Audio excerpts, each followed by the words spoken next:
আমরা পরমাণুর গঠন চ্যাপ্টারের তৃতীয় লেকচারে আলোচনা করব বোরের পরমাণু গঠন চিত্র।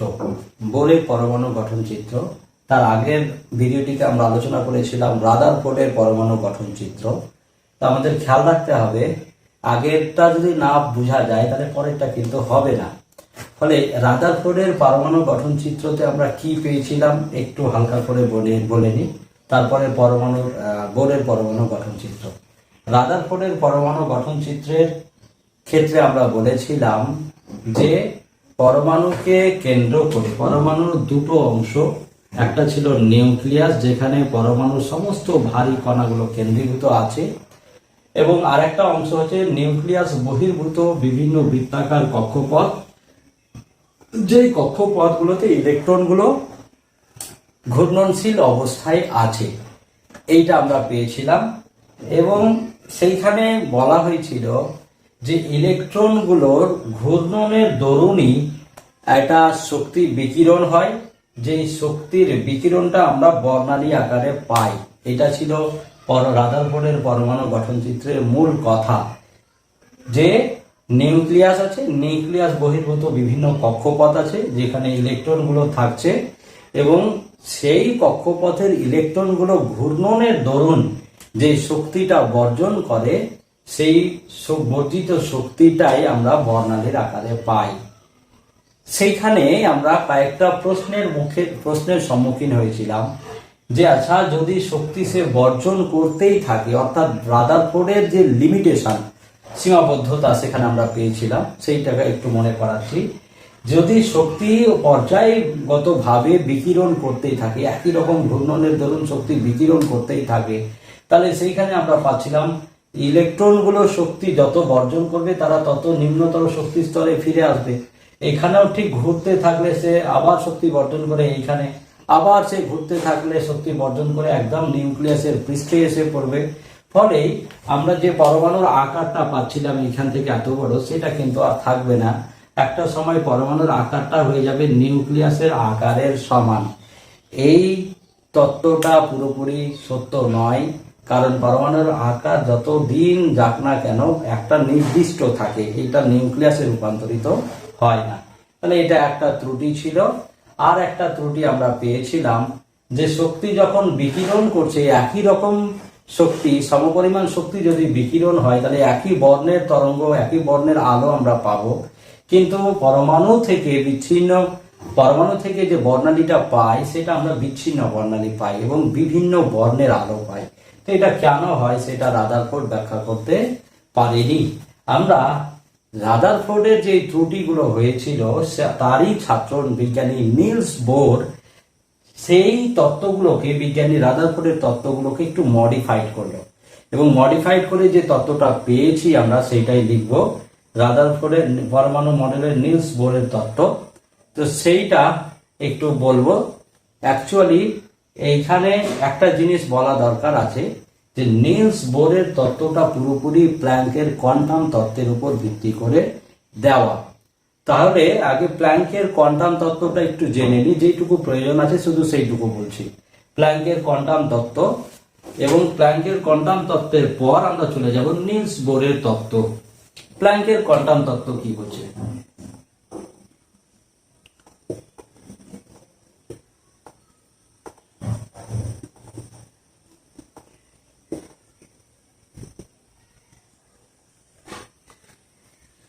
প্ল্যাঙ্কের কোয়ান্টাম তত্ত্বে বলা হচ্ছে যে একটা বস্তু কর্তৃক গৃহীত বা বর্জিত শক্তির পরিমাণ, একটা বস্তু যখন কোনো শক্তি শোষণ করে বা বর্জন করে, সেই শক্তিটা অ্যাজ এ প্যাকেট আর এক গুচ্ছ পরিমাণ শক্তি আকারে সে গ্রহণ করে বা বর্জন করে।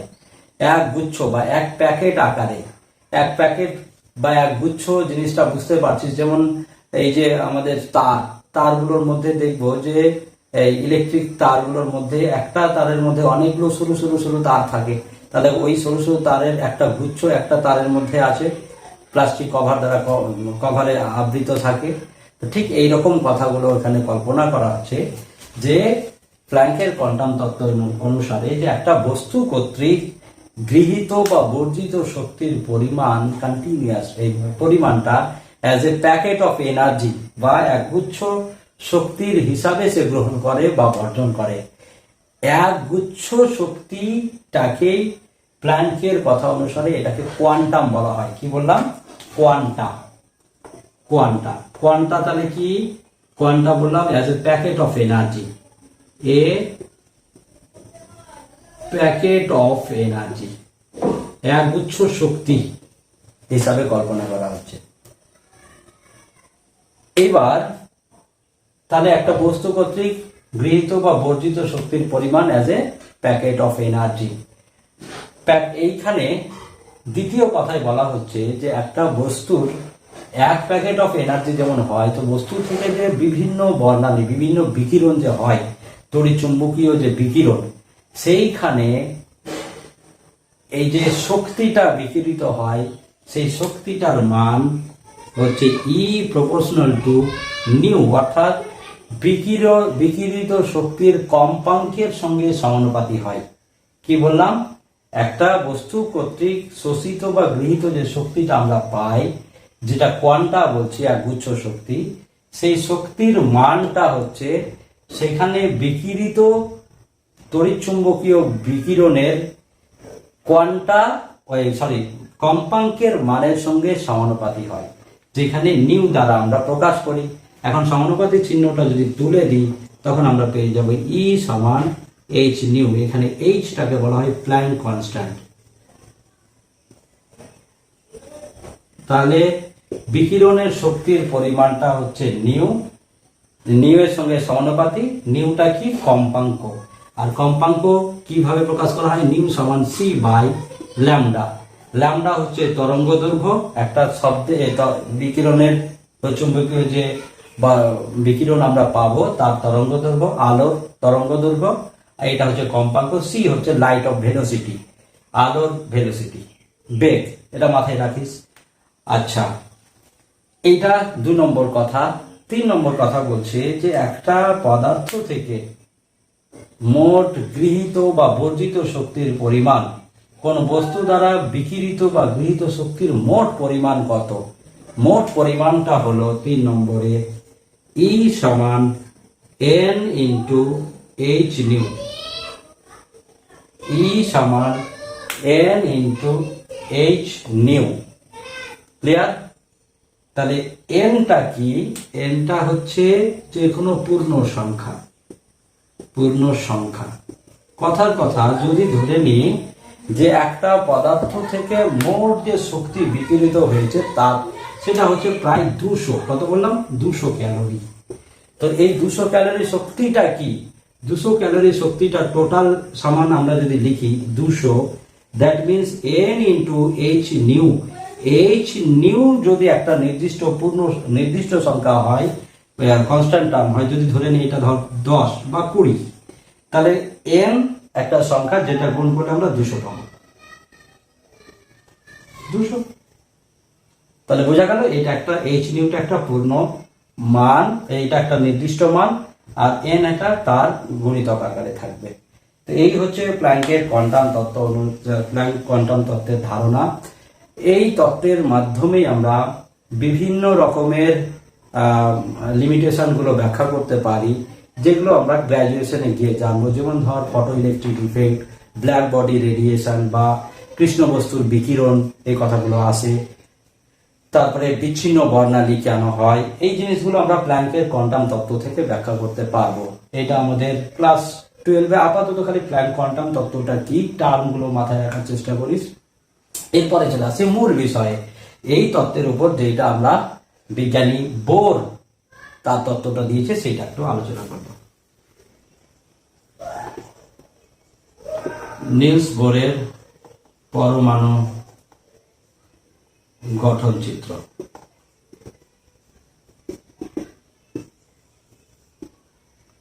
নিলস বোর কি বলেছেন সেইটা অনেকটাই মিল পাবো আমাদের রাদারফোর্ডের তত্ত্ব থেকে, এবং বিজ্ঞানী নিলস বোর রাদারফোর্ডেরই ছাত্র ছিলেন। বিজ্ঞানী রাদারফোর্ডের যে পরমাণু গঠন চিত্র সেইটাই মডিফাইড ফর্মে নিলস বোর দেখিয়েছেন। কি বলেছেন আমরা একটু লিখি। নিলস বোর বলছেন এই তত্ত্বগুলো খুব গুরুত্বপূর্ণ, এটাই আসল তত্ত্ব, আমরা একটু খেয়াল করব। কি বলছে? ঠিক একই কথা, যে পরমাণুর কেন্দ্রে যে নিউক্লিয়াস আছে, নিউক্লিয়াসকে কেন্দ্র করে ইলেকট্রনগুলো বিভিন্ন সমকেন্দ্রিক বৃত্তাকার কক্ষপথে ভ্রমণ করছে। কি বললাম? ইলেকট্রনগুলি নিউক্লিয়াসকে ঘিরে বিভিন্ন সমকেন্দ্রিক বৃত্তাকার কক্ষপথে ভ্রমণ করে। বিজ্ঞানী নিলসের ধারণা অনুসারে নিউক্লিয়াস থেকে সর্বশেষ কক্ষের দূরত্বটাই হচ্ছে পরমাণুর ব্যাসার্ধ। 1 নম্বর পয়েন্টে তাহলে কি বললাম? 1 নম্বর পয়েন্টে বিজ্ঞানী নিলস বোর বলছে নিউক্লিয়াসকে কেন্দ্র করে ইলেকট্রনগুলি বিভিন্ন সমকেন্দ্রিক বৃত্তাকার কক্ষপথে ভ্রমণ করে এবং ইলেকট্রন নিউক্লিয়াস থেকে সর্বশেষ কক্ষের দূরত্বটাই হচ্ছে পরমাণুর ব্যাসার্ধ। এখানে আরেকটা কথা, এখানে রাদারফোর্ড সেই কথা বলেছিল, মডিফাইড করলো কি? এখানে বলছে 1 নম্বর পয়েন্টে ইলেকট্রনগুলি সমকেন্দ্রিক বৃত্তাকার পথে ভ্রমণ করার সময় না শক্তি গ্রহণ করবে না শক্তি বর্জন করবে। তাহলে গুরুত্বপূর্ণ পয়েন্ট কি পেলাম? ঘূর্ণনের সময়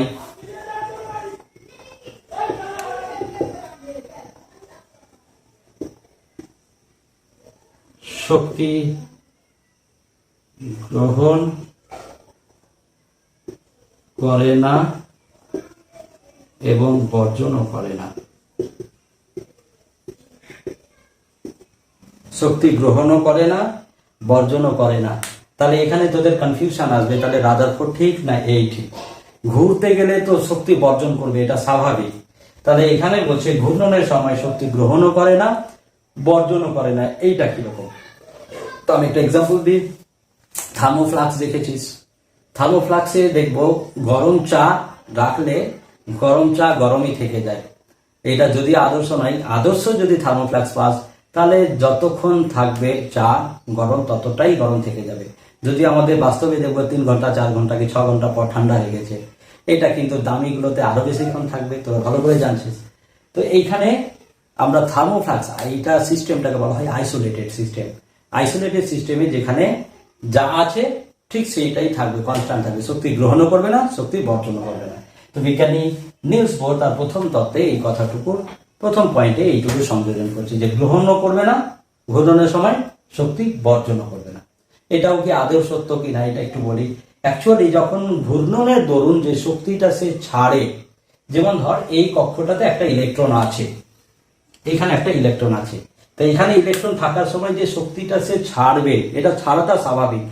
তখন কি হয়, ইলেকট্রন যে পরিমাণ শক্তি ছাড়ছে সেই শক্তিটা এই কক্ষপথটাই গ্রহণ করে নেয়, বাইরে কোথাও ইলেকট্রন শক্তি সে দেয় না, এবং তার যে শক্তিটা প্রয়োজন হবে ইলেকট্রনটার, সেই কক্ষপথটাই সেই শক্তিটা সরবরাহ করে দেয়। বোঝা গেল? এই জন্যই সেটাকে ধরা হচ্ছে গ্রহণ করবে না, ছাড়বে না। 2 নম্বর পয়েন্ট 2 নম্বর পয়েন্ট বলছে এই যে ইলেকট্রনগুলো যখন বিভিন্ন কক্ষপথে ঘুরছে, ঘোরার সময় তার একটা কৌণিক ভরবেগ থাকবে। কৌণিক ভরবেগ মানে এই যে ঘুরছে, তো এরকম একটা কৌণিক ভরবেগ থাকবে না, এরকম যাবে, এটা বেগ একটা রৈখিক বেগ হয়। তো কৌণিক ভরবেগ থাকবে। কৌণিক ভরবেগের মান বলা হচ্ছে যে ঘূর্ণনশীল ইলেকট্রনের কৌণিক ভরবেগের মান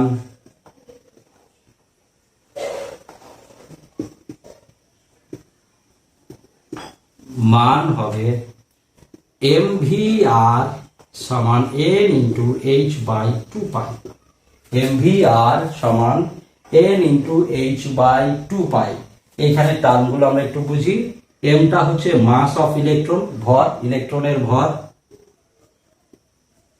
ভিটা হচ্ছে বেগ, আরটা হচ্ছে কি ব্যাসার্ধ, তাই না? এইচটা কি প্ল্যাঙ্কের ধ্রুবক, পাইটা হচ্ছে কনস্ট্যান্ট রাউন্ড, পাইয়ের মান 3.14, এনটা হচ্ছে কোয়ান্টাম সংখ্যা, এই যে কোয়ান্টাম সংখ্যা, এবং এটা প্রিন্সিপাল কোয়ান্টাম সংখ্যা হয়। এটা কি পরে আমরা আলোচনা করব।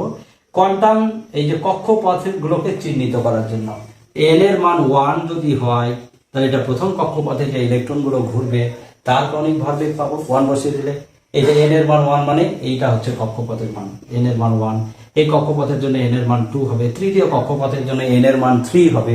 এরকম বিভিন্ন কক্ষপথগুলোকে চিহ্নিত করতে n টার্মগুলো ব্যবহার করি। তাহলে এখান থেকে একটা শর্ট কোশ্চেন তোদের বলি, যদি তোদের বলে যে প্রথম কক্ষপথে ঘূর্ণনশীল ইলেকট্রনের কৌণিক ভরবেগ কত, তা আমরা কি পাবো? প্রথম কক্ষপথের জন্য n এর মান কি 1, তাহলে এর কৌণিক ভরবেগ পাবো প্রথম কক্ষপথের জন্য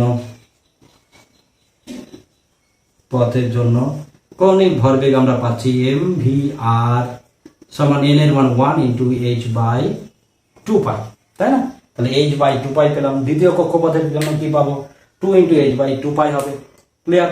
এইভাবে আমরা কৌণিক ভরবেগের মান বিভিন্ন কক্ষপথের ক্ষেত্রে কত সেটা বার করতে পারবো।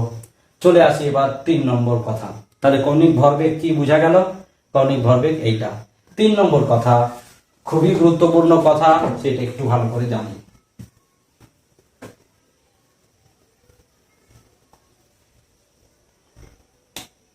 3